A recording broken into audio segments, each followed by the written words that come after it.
ओम शांति। 12 मई 2025 मीठे प्यारे बाबा के आज के मीठे मधुर महावाक्य। बाबा कहते, मीठे बच्चे, धंधा आदि करते भी सदा अपनी गॉडली स्टूडेंट लाइफ और स्टडी याद रखो। स्वयं भगवान हमको पढ़ाते हैं, इस नशे में रहो। प्रश्न, जिन बच्चों को ज्ञान अमृत हजम करना आता है, उनकी निशानी क्या होगी? उत्तर, उन्हें सदा रूहानी नशा चढ़ा रहेगा और उस नशे के आधार पर सबका कल्याण करते रहेंगे। कल्याण करने के सिवाय दूसरी कोई बात करना भी उन्हें अच्छा नहीं लगेगा। कांटों को फूल बनाने की ही सेवा में बिजी रहेंगे। ओम शांति। अब तुम बच्चे यहाँ बैठे हो और यह भी जानते हो कि अभी हम पाठधारी हैं। 84 जन्मों का चक्र पूरा किया है। यह तुम बच्चों की स्मृति में आना चाहिए। जानते हो कि बाबा आया हुआ है हमको फिर से राज्य प्राप्त कराने व तमो प्रधान से सतो प्रधान बनाने। यह बातें सिवाय बाप के और कोई नहीं समझाएंगे। तुम जब यहाँ बैठते हो तो तुम जैसे स्कूल में बैठे हो, बाहर हो तो स्कूल में नहीं हो। जानते हो यह ऊंचते ऊंच रूहानी स्कूल है। रूहानी बाप बैठ पढ़ाते हैं। पढ़ाई तो बच्चों को याद आनी चाहिए ना। यह भी बच्चा ठहरा। इनको अथवा सभी को सिखलाने वाला वह बाप है। सब मनुष्य मात्र की आत्माओं का बाप वह है। वह आकर शरीर का लोन लेकर तुमको समझा रहे हैं। रोज समझाते हैं। यहाँ जब बैठते हो तो बुद्धि में स्मृति रहनी चाहिए कि हमने 84 जन्म लिए। हम विश्व के मालिक थे, देवी देवता थे, फिर पुनर्जन्म लेते लेते आकर पट पड़े हैं। भारत कितना सॉल्वेंट था, सारी स्मृति आई है। भारत की ही कहानी है, साथ साथ अपनी भी। अपने को फिर भूल न जाओ। हम स्वर्ग में राज्य करते थे, फिर हमको 84 जन्म लेने पड़े। यह सारा दिन स्मृति में लाना पड़े। धंधा आदि करते स्टडी तो याद आनी चाहिए ना। कैसे हम विश्व के मालिक थे, फिर हम नीचे उतरते आए। बहुत सहज है, परंतु यह याद भी कोई को रहती नहीं है। आत्मा पवित्र न होने कारण याद खिसक जाती है। हमको भगवान पढ़ाते हैं, यह याद खिसक जाती है। हम बाबा के स्टूडेंट हैं। बाबा कहते रहते हैं, याद की यात्रा पर रहो। बाप हमको पढ़ाकर यह बना रहे हैं। सारा दिन यह स्मृति आती रहे। बाप ही स्मृति दिलाते हैं। यही भारत था ना। हम सो देवी देवता थे, सो अब असुर बने हैं। पहले तुम्हारी भी बुद्धि आसुरी थी। अब बाप ने ईश्वरीय बुद्धि दी है, परंतु फिर भी कोई कोई की बुद्धि में बैठता नहीं है, भूल जाते हैं। बाप कितना नशा चढ़ाते हैं। तुम फिर से देवता बनते हो तो वह नशा रहना चाहिए ना। हम अपना राज्य ले रहे हैं। हम अपना राज्य करेंगे। कोई को तो बिल्कुल नशा चढ़ता नहीं है। ज्ञान अमृत हजम ही नहीं होता है। जिन्हें नशा चढ़ा हुआ होगा, उन्हें किसका कल्याण करने के सिवाय दूसरी कोई बात करना भी अच्छा नहीं लगेगा। फूल बनाने की सर्विस में ही लगे रहेंगे। हम पहले फूल थे, फिर माया ने कांटा बना दिया, अब फिर फूल बनते हैं। ऐसी ऐसी बातें अपने से करनी चाहिए। इस नशे में रहे तुम किसको भी समझाएंगे तो झट कोई को तीर लगेगा। भारत गार्डन ऑफ अल्लाह था, अब पतित बन गया है। हम ही सारे विश्व के मालिक थे। कितनी बड़ी बात है। अभी फिर हम क्या बन गए हैं, कितना गिर गए। हमारे गिरने और चढ़ने का यह नाटक है। ये कहानी बाप बैठ सुनाते हैं। वह है झूठी, यह है सच्ची। वह सत्यनारायण की कथा सुनाते हैं। समझते थोड़े ही हैं कि हम कैसे चढ़े फिर कैसे गिरे हैं। ये बाप ने सच्ची सत्यनारायण की कथा सुनाई है। राजाई कैसे गंवाई, ये सारी है अपने ऊपर। आत्मा को अभी मालूम पड़ा है कि हम कैसे अब बाप से राजाई ले रहे हैं। बाप यहाँ पूछते हैं तो कहते हैं, हाँ नशा है। फिर बाहर जाने से कुछ भी नशा नहीं रहता। बच्चे खुद समझते हैं, भल हाथ तो उठाते हैं, परंतु चलन ऐसी है जो नशा रह न सके। फीलिंग तो आती है ना। बाप बच्चों को स्मृति दिलाते हैं, बच्चे तुमको मैंने राजाई दी थी, फिर तुमने गंवा दी। तुम नीचे उतरते आए हो, क्योंकि यह नाटक है चढ़ने और उतरने का। आज राजा है, कल उसको उतार देते हैं। अखबार में बहुत ऐसी ऐसी बातें पढ़ती हैं, जिसका रिस्पॉन्ड दिया जाए तो कुछ समझें। यह नाटक है, यह याद रहे तो भी सदैव खुशी रहे। बुद्धि में है ना। आज से 5000 वर्ष पहले शिव बाबा आया था, आकर राजयोग सिखाया था। लड़ाई लगी थी। अभी यह सब राइट बातें बाप सुनाते हैं। यह है पुरुषोत्तम युग। कलयुग के बाद यह पुरुषोत्तम युग आता है। कलयुग को पुरुषोत्तम युग नहीं कहेंगे, सत्युग को भी नहीं कहेंगे। आसुरी संप्रदाय और दैवी संप्रदाय कहते हैं। उनके बीच का है यह संगम युग, जबकि पुरानी दुनिया से नई दुनिया बनती है। नई से पुरानी होने में सारा चक्र लग जाता है। अभी है संगम युग। सतयुग में देवी देवताओं का राज्य था, अब वह है नहीं। बाकी अनेक धर्म आ गए हैं। यह तुम्हारी बुद्धि में रहता है। बहुत हैं जो 6-8 मास 12 मास पढ़कर फिर गिर पड़ते हैं, फेल हो पड़ते हैं। भल पवित्र बनते हैं, परंतु पढ़ाई नहीं करते तो फंस पड़ते हैं। सिर्फ पवित्रता भी काम नहीं आती। ऐसे बहुत सन्यासी भी हैं। वे सन्यास धर्म छोड़ जाए गृहस्थी बन जाते हैं, शादी आदि कर लेते हैं। तो अब बाप बच्चों को समझाते हैं, तुम स्कूल में बैठे हो, यह स्मृति में है। हमने अपनी राजाई कैसे गंवाई, कितने जन्म लिए। अब फिर बाप कहते हैं, विश्व के मालिक बनो। पावन जरूर बनना है। जितना जास्ती याद करेंगे उतना पवित्र होते जाएंगे, क्योंकि सोने में खाद पड़ी है। वे निकले कैसे।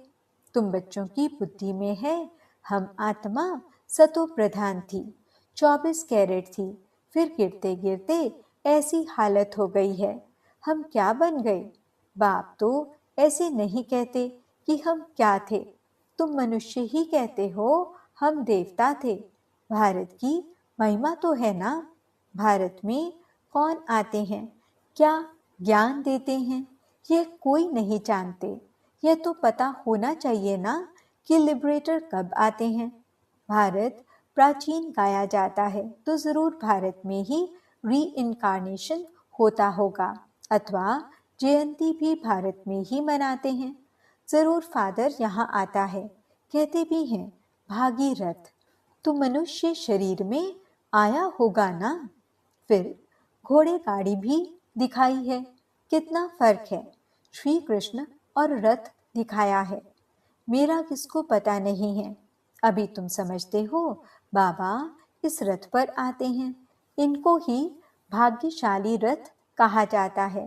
ब्रह्मा सो विष्णु, चित्र में कितना क्लियर है। त्रिमूर्ति के ऊपर शिव। ये शिव का परिचय किसने दिया। बाबा ने ही बनवाया ना। अभी तुम समझते हो, बाबा इस ब्रह्मा रथ में आए हैं। ब्रह्मा सो विष्णु, विष्णु सो ब्रह्मा। यह भी बच्चों को समझाया है। कहाँ 84 जन्म के बाद विष्णु सो ब्रह्मा बनते, कहाँ ब्रह्मा सो विष्णु एक सेकंड में। वंडरफुल बातें हैं ना बुद्धि में धारण करने की। पहले पहले समझाना होता है बाप का परिचय। भारत स्वर्ग था जरूर, हेमली गॉडफादर ने स्वर्ग बनाया होगा। यह चित्र तो बड़ा फर्स्ट क्लास है। समझाने का शौक रहता है ना, बाप को भी शौक है। तुम सेंटर्स पर भी ऐसे समझाते रहते हो। यहाँ तो डायरेक्ट बाप है। बाप आत्माओं को बैठ समझाते हैं। आत्माओं के समझाने और बाप के समझाने में फर्क तो जरूर रहता है। इसलिए यहाँ सम्मुख आते हैं सुनने लिए। बाप ही घड़ी घड़ी बच्चे बच्चे कहते हैं। भाई भाई का इतना असर नहीं रहता जितना बाप का रहता है। यहाँ तुम बाप के सम्मुख बैठे हो, आत्माएं और परमात्मा मिलते हैं तो इसको मेला कहा जाता है। बाप सम्मुख बैठ समझाते हैं तो बहुत नशा चढ़ता है। समझते हैं बेहद का बाप कहते हैं, हम उनका नहीं मानेंगे। बाप कहते हैं हमने तुमको स्वर्ग में भेजा था, फिर तुम 84 जन्म लेते लेते पतित बने हो, फिर तुम पावन नहीं बनेंगे। आत्माओं को कहते हैं। कोई समझते हैं बाबा सच कहते हैं, कोई तो झट कहते बाबा हम पवित्र क्यों नहीं बनेंगे। बाप कहते हैं मुझे याद करो तो तुम्हारे पाप कट जाएंगे, तुम सच्चा सोना बन जाएंगे। मैं सभी का पतित पावन बाप हूँ। तो बाप की समझाने और आत्माओं की यानी बच्चों की समझाने में कितना फर्क है। समझो कोई नए आ जाते हैं, उनमें भी जो यहाँ का फूल होगा तो उनको टच होगा। यह कहते ठीक है, जो यहाँ का नहीं होगा तो समझेगा नहीं। तो तुम भी समझाओ। हम आत्माओं को बाप कहते हैं तुम पावन बनो। मनुष्य पावन बनने के लिए गंगा स्नान करते हैं, गुरु करते हैं, परंतु पतित पावन तो बाप ही है। बाप आत्माओं को कहते हैं कि तुम कितने पतित बन गए हो, इसलिए आत्मा याद करती है कि आकर पावन बनाओ। बाप कहते हैं मैं कल्प कल्प आता हूँ, तुम बच्चों को कहता हूँ ये अंतिम जन्म पवित्र बनो। ये रावण राज्य खत्म होना है, मुख्य बात है ही पावन बनने की। स्वर्ग में विष होता नहीं। जब कोई आते हैं तो उनको यह समझाओ कि बाप कहते हैं अपने को आत्मा समझ मुझ बाप को याद करो तो पावन बन जाएंगे, खाद निकल जाएगी। मन मना भव अक्षर याद है ना। बाप निराकार है, हम आत्मा भी निराकार है। जैसे हम शरीर द्वारा सुनते हैं, बाप भी इस शरीर में आकर समझाते हैं। नहीं तो कैसे कहें कि मामेकम याद करो, देह के सभी संबंध छोड़ो। जरूर यहाँ आते हैं, ब्रह्मा में प्रवेश करते हैं। प्रजापिता अब प्रैक्टिकल में है। इन द्वारा हमको बाप ऐसे कहते हैं। हम बेहद के बाप की ही मानते हैं। वह कहते पावन बनो, पतितपना छोड़ो, पुरानी देह के अभिमान को छोड़ो। मुझे याद करो तो अंतमति सुगति हो जाएगी, तुम लक्ष्मी नारायण बन जाएंगे। बाप से बेमुख करने वाला मुख्य अवगुण है एक दूसरे का पर चिंतन करना, ईविल बातें सुनना और सुनाना। बाप का डायरेक्शन है तुम्हें ईविल बातें सुननी नहीं है। इनकी बात उनको, उनकी बात इनको सुनाना, यह धूतीपना तुम बच्चों में नहीं होना चाहिए। इस समय दुनिया में सभी विपरीत बुद्धि है ना, सिवाय राम के दूसरी कोई बात सुनाना उसको धूतीपना कहा जाता है। अब बाप कहते हैं यह धूतीपना छोड़ो। तुम सभी आत्माओं को बताओ कि हे सीताएं, तुम एक राम से योग लगाओ। तुम हो मैसेंजर, यह मैसेज दो कि बाप ने कहा है मुझे याद करो। बस इस बात के सिवाय बाकी सब है धूतीपना। बाप सब बच्चों को कहते हैं धूतीपना छोड़ दो। सभी सीताओं का एक राम से योग जुड़वाओ। तुम्हारा धंधा ही यह है। बस यह पैगाम देते रहो। बाप आया हुआ है, कहते हैं तुमको गोल्डन एज में जाना है। अब इस आयरन एज को छोड़ना है। तुमको वनवास मिला हुआ है। जंगल में बैठे हो ना।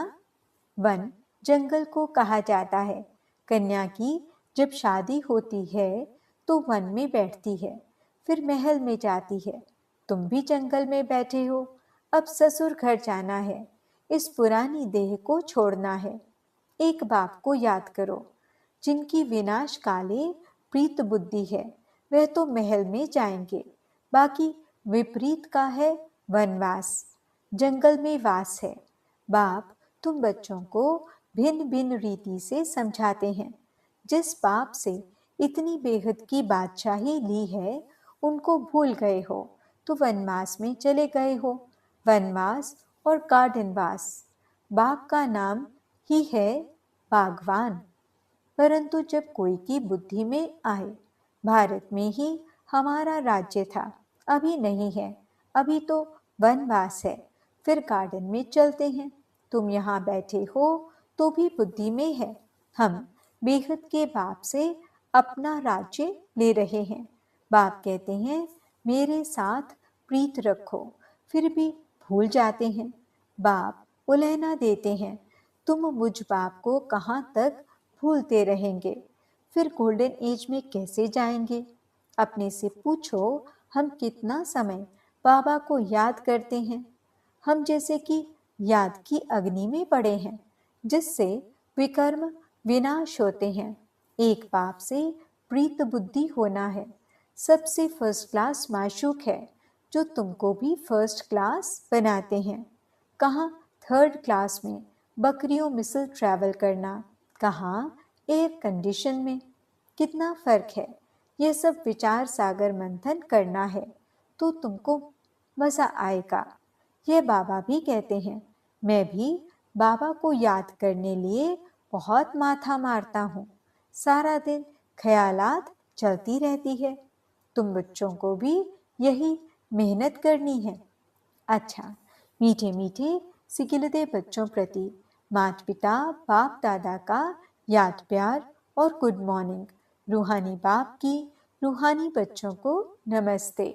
हम रूहानी बच्चों की रूहानी बाप दादा को दिल व जान सिख व प्रेम से नमस्ते नमस्ते नमस्ते जी। गुड मॉर्निंग बाबा। शुक्रिया बाबा। धारणा के लिए मुख्य सार। पहला पॉइंट, किसी को भी एक राम यानी बाप की बातों के सिवाय दूसरी कोई भी बातें नहीं सुनानी है। एक की बात दूसरे को सुनाना, पर चिंतन करना, यह धूतीपना है, इसे छोड़ देना है। दूसरा पॉइंट, एक बाप के साथ प्रीत रखनी है। पुरानी देह का अभिमान छोड़ एक बाप की याद से स्वयं को पावन बनाना है।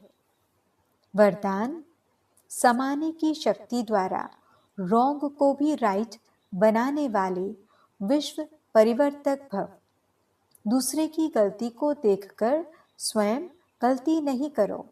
अगर कोई गलती करता है तो हम राइट में रहें, उसके संग के प्रभाव में न आएं। जो प्रभाव में आ जाते हैं वह अलबेले हो जाते हैं। हर एक सिर्फ यह जिम्मेवारी उठा लो कि मैं राइट के मार्ग पर ही रहूंगा। अगर दूसरा रॉन्ग करता है तो उस समय समाने की शक्ति यूज करो। किसी की गलती को नोट करने के बजाय उसको सहयोग का नोट दो, अर्थात सहयोग से भरपूर कर दो, तो विश्व परिवर्तन का कार्य सहज ही हो जाएगा। स्लोगन, निरंतर योगी बनना है तो हद के मैं और मेरेपन को बेहद में परिवर्तन करो। आज के अव्यक्त इशारे। रूहानी रॉयल्टी और प्योरिटी की पर्सनालिटी धारण करो। वर्तमान समय के प्रमाण फरिश्तेपन की संपन्न स्टेज के व बाप समान स्टेज के समीप आ रहे हो। उसी प्रमाण पवित्रता की परिभाषा भी अति सूक्ष्म होती जाती है। सिर्फ ब्रह्मचारी बनना ही पवित्रता नहीं, लेकिन ब्रह्मचारी के साथ ब्रह्मा बाप के हर कर्म रूपी कदम पर कदम रखने वाले ब्रह्माचारी बनो। ओम शांति।